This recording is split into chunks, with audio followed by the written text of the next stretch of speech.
Hello, dear students, welcome to a new class. And today we're going to talk about two main social movements that happened during the 20th century. The first one is the labor movement. It was led by the working class fighting for their rights. Remember that the context that we are talking about is the Industrial Revolution. It caused a really huge impact in this period of time. At the same moment, the main economic system practiced in this background, it was capitalism. So for this reason, businessmen and owners of factories, they wanted to produce more, increase their earnings. The only way they have or the possibility that they can produce more money, it was by the increasing of production and at the same time reducing their costs. The only way that they can do it is by a mass production. What means this?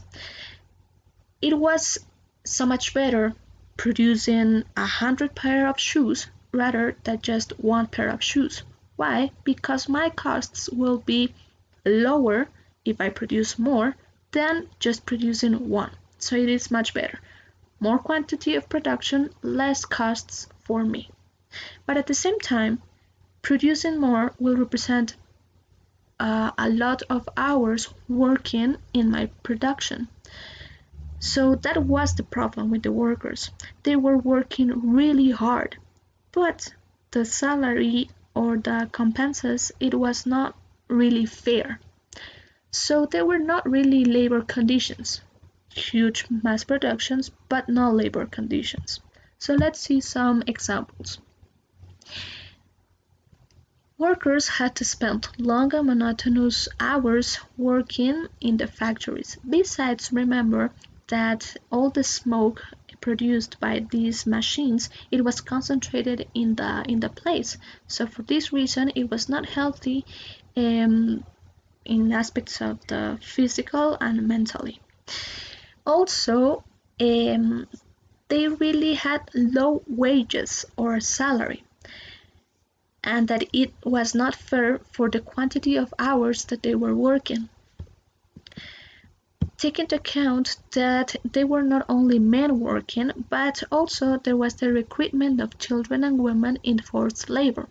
And then businessmen and owners of factories took advantage of it because since there were not a contract, so they decided to bring children and women so they will work really hard but not with a good salary, and sometimes I think he was paid with the minimum.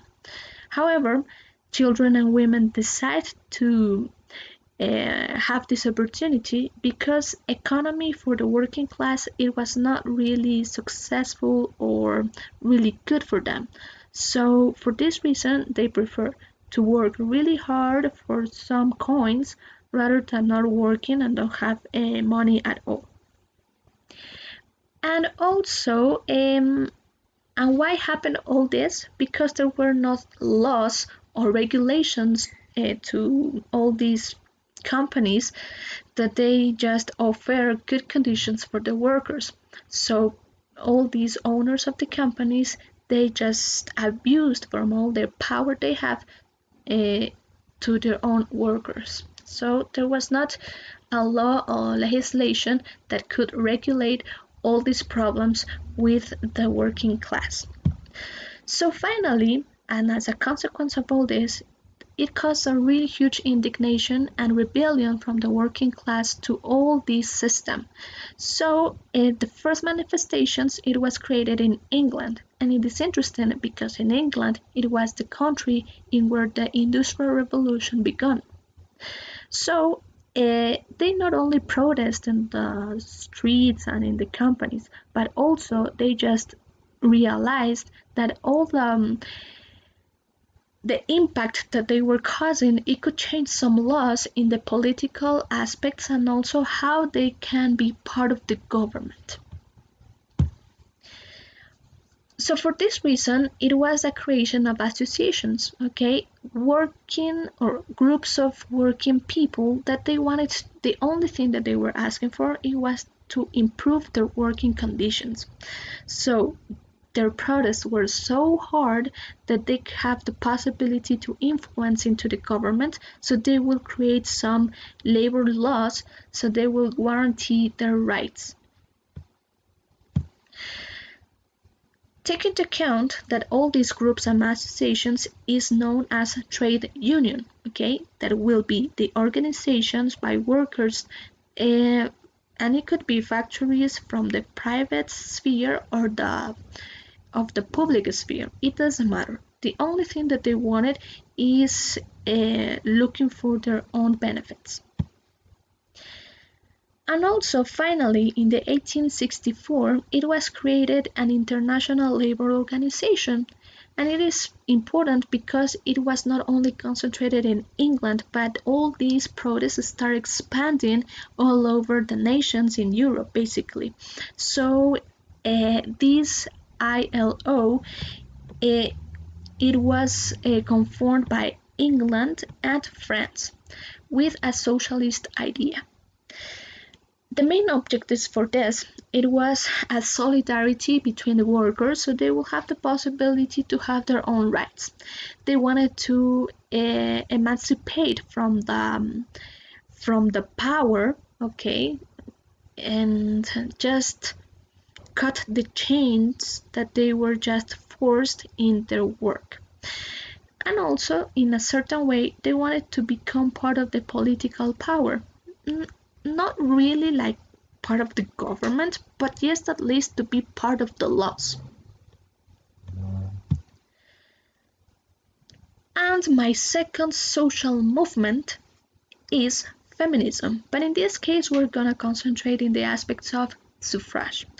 Take into account that during this 20th century there was a man domination, okay, a patriarchy, because at that moment every single factory and company was the owner was a man.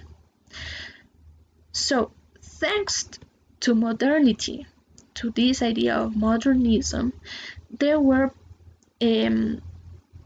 supporting ideals of equality and rationality, so women have the possibility to fight for their own rights.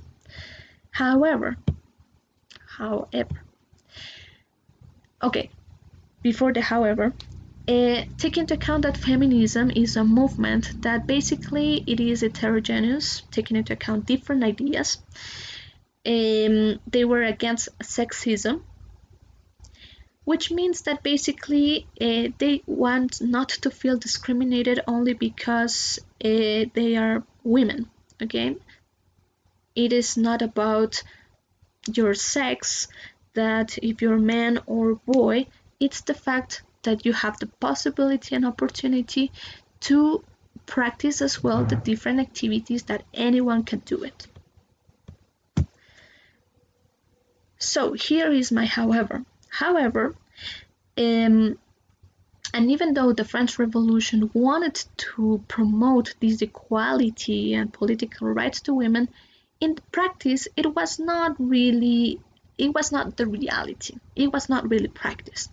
Enlightenment, remember that it was a period of time in which there were more looking for more rationality and the importance of people. So Enlightenment, they really wanted to create this change of ideals that people have the possibility to participate in everything, the possibility that people have the opportunity to think by their own. But in practice, as I just mentioned, it was not like that. Okay, women still being not being taken into account for political aspects such as suffrage.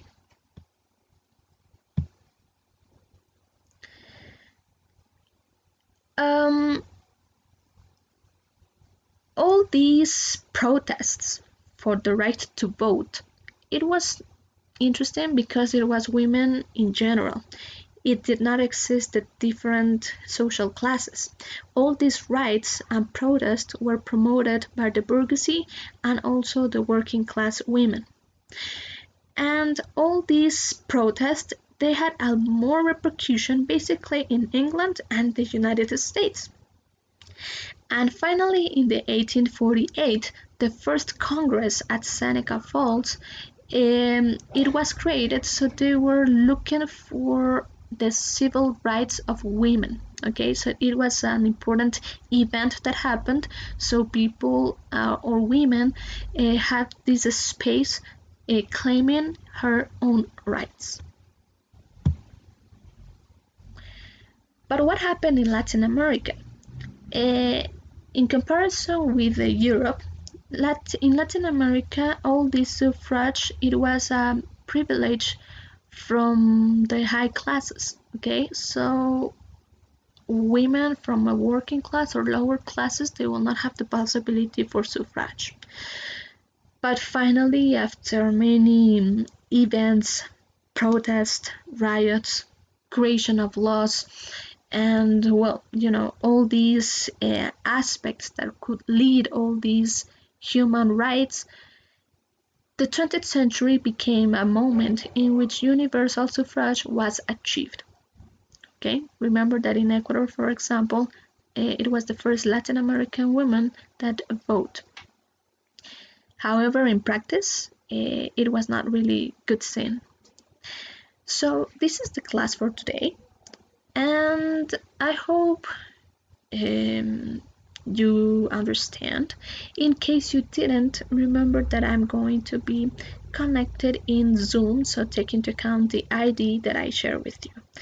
If you have any question or something that you didn't understand, connect to Zoom and I will explain you without problem. Thank you very much. Have a great day and take care.